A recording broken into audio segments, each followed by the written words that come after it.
Le patrimoine de chez moi continue, la série à succès avec toujours les mêmes acteurs, enfin moi. Bonjour le patrimoine de chez moi, toujours plus jeune mais aussi aujourd'hui plus vieux. Le patrimoine de chez moi, bonjour. Le patrimoine de chez moi, bonjour. Le patrimoine de chez moi, bonjour. Un nouvel épisode. Le patrimoine de chez moi, vous le savez, on a plusieurs vies.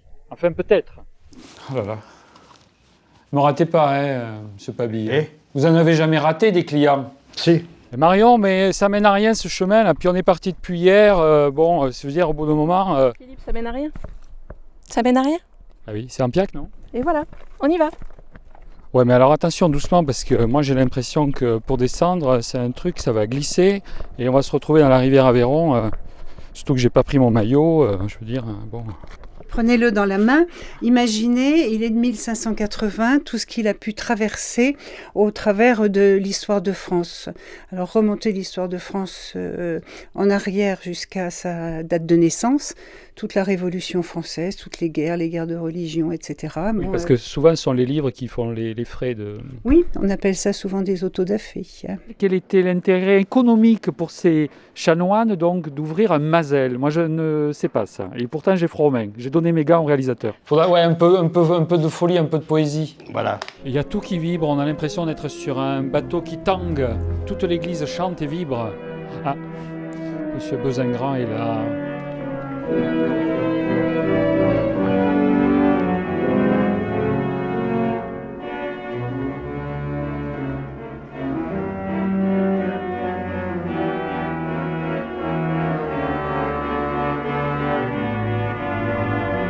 J'ose pas vous interrompre. On essaye? Écoutez, il faut bien mourir de quelque chose. Allez, ce ne sera pas de ça, mais on peut essayer. On m'a dit que j'avais la bosse des maths, je sais pas si ça se voit là. Alors, il y a une bosse en tout cas sur l'arrière de la tête. Ah, ça, Est-ce que c'est les maths? C'est Ça, de c'est famille, possible. c'est comme ça qu'on nous reconnaît, ouais. Voilà. Madame Brun, qu'est-ce que vous avez mis au four? Qu'est-ce que j'ai mis? Des endives. C'est le repas de midi? Oui. On peut rester? Ah ben si vous voulez, je vous invite. En toute simplicité, hein? Oui.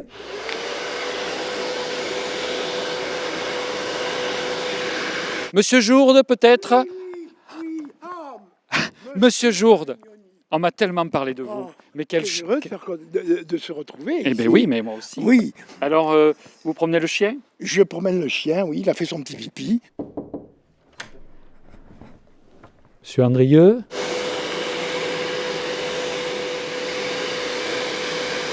Au départ, elle faisait la cuisine que le dimanche. Et lorsqu'elle s'est rendue compte que finalement ça marchait bien, qu'il y avait beaucoup de demandes, elle a ouvert après tous les jours, 7 jours sur 7. Et d'où venaient ces gens? Alors essentiellement, c'était des rues. Au départ, la personne qui a lancé le restaurant, si je vous dis que c'est la coiffeuse de ma mère qui habitait rue Béteille, qui s'appelait Madame Laporte, c'est elle qui a dit à ma mère « Vas-y Ginette, lance-toi, ça va marcher ». Monsieur Andrieux, vous voulez dire qu'on est dans le Moyen-Âge? On est dans le Moyen-Âge, on est quelque part là, dans la deuxième moitié du XIIIe siècle. Donc l'air que je respire, c'est de l'air donc il y a 8 siècles. J'espère qu'il s'est un petit peu renouvelé depuis quand même. Je peux compter en grand-mère aussi, 8 fois 100 ans. 8 grand-mères de 100 ans qui auraient du poil blanc sur le menton. C'est ça, allons chercher les grand-mères dans la cave. Mamie, le gratin dauphinois, le patrimoine de chez moi. Super, il ne me reste plus qu'à trouver un banc. Bon, j'ai pas de couvert, mais je vais manger avec les doigts parce que c'est encore meilleur. On a l'impression que je fais présentateur télé un peu, non? Alors là, ce que nous regardons, moi c'est ça que j'ai jamais encore compris. Parce que j'ai pas compris qu'est-ce que c'était que le temps. Mais je comprends que ce que nous regardons a 5 siècles. C'est ça. Et ça, c'est ce qui impressionne. Enfin, moi, ça m'impressionne tous les jours, hein, de me dire que voilà, c'est là et ça va rester là et nous, on ne sera plus là. Et puis nous, de toute façon, on sent le café. Hein. Quand je vais à la boulangerie chercher mon pain, les gens, ils savent dans quoi je travaille. Hein. Eh ben, c'est Rémi, ça sent le café. Ça sent aujourd'hui, ça sent l'arabica, ça sent le robusta. Exactement. Mais pourquoi vous êtes passionné? Pourquoi vous avez les yeux qui brillent quand vous parlez de cette église? Parce que chaque partie de cette église nous raconte la vie du bourg du monastère, la vie des hommes, une vie humaine, et qu'elle est belle. Et que dans notre monde d'aujourd'hui, quand on peut s'arrêter devant quelque chose de beau, ça change tout. On recharge les batteries. Et M. Sagne, celle-là, elle s'appelle Stéphane. Est-ce qu'il y a un rapport entre vous et elle qui m'échapperait? C'était pour nos 30 ans. On avait fait graver une cloche au prénom de mon épouse et de moi-même. Donc elle porte votre histoire de cœur, votre histoire d'amour, votre histoire de famille, quoi. Exactement, ça retrace un petit peu notre vie. Il y a un tracteur qui passe derrière nous, les enfants qui vont faire la relève. Vous serez paysans, vous aussi? Non, pas moi, mon frère. Allez, on va dire une génération un peu âgée, tu auras vraiment du mal à offrir des roses blanches. Parce qu'il y a la fameuse chanson... Voici des roses blanches, toi me lis maman. Enfin, voilà, ça fait chialer tout le monde. Oui, parce qu'en fait, je crois que sa mère meurt à la fin de la chanson. Ouais, je crois que c'est ça. Marion, avec vous, c'est un feu d'artifice, mais c'est encore pire quand vous repartez en vélo, je crois. Ok. Un spectacle. Très beau cette intimité que vous avez et cette architecture qui parle à la vôtre intérieurement. Intérieurement, voilà. Mais intérieur et ouvert. Vous voyez, cette double dimension, vraiment d'ouverture sur l'extérieur. Par exemple, ce mur de lumière qui est à la fois une barrière et une ouverture. Vous prenez les vieux comme moi? Non. Merci. Je ne sais pas si j'ai renouvelé mon assurance, moi. Mais c'est pas grave, je cacherai le corps. Super. Je vais repartir dans la civilisation, j'ai ma voiture qui fait de la fumée, je vais revenir dans la grande ville avec ses bouchons et ses embouteillages, mais il me restera au fond du cœur la petite fille au panier de glycine qui ramasse des orties. Alors Isabelle, ça, le client ne peut pas le voir d'habitude? Non, parce que ce sont des objets dangereux, donc il faut quand même travailler dans la tranquillité. C'est l'aiguisage à l'ancienne, ça ne se fait absolument plus comme ça. Ça prend du temps, mais c'est bien fait. Et alors vous nous accueillez dans un lieu qui est incroyable pour moi, c'est le cul de Basse-Fosse du château d'Aunay à Aunay village. J'imagine, je ne sais pas moi, des tireurs de bourse, des écorcheurs, des Anglais, des libertaires. Oui, mais Jean-Philippe, on va peut-être aller voir le château, du coup j'ai toutes les clés. Ah oui. Enfin bon, j'irai pas jusqu'à Montpellier, hein, monsieur. Moi aussi, vous iriez. J'y suis allé une fois à Montpellier. Ouais, mais pas derrière. Ah non, tout seul. Ouais, c'est ça. Et ce que j'aime dans le triforium, c'est aussi qu'il est horizontal, alors que tout dans la cathédrale aspire à nous faire voler vers la verticalité.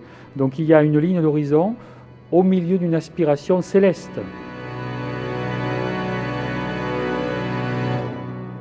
On les fait sonner?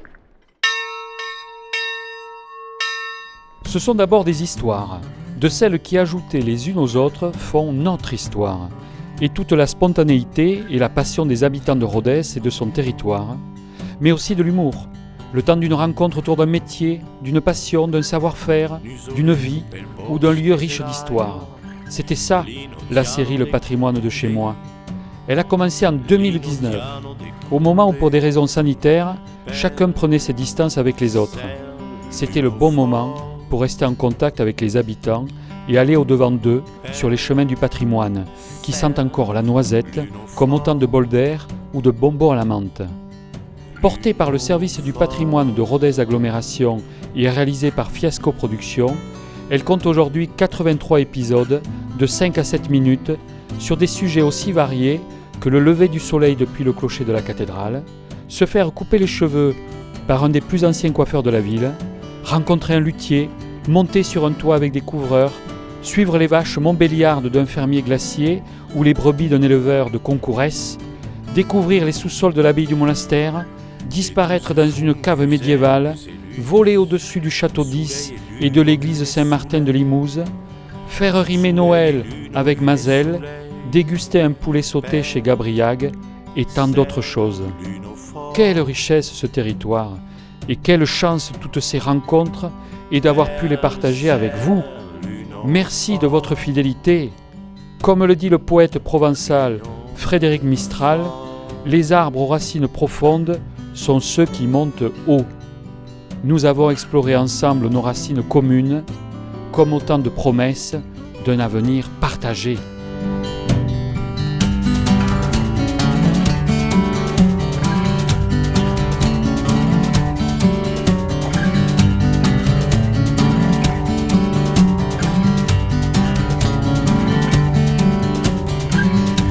Belle en plein ciel, Phébus ou Chaos des nues.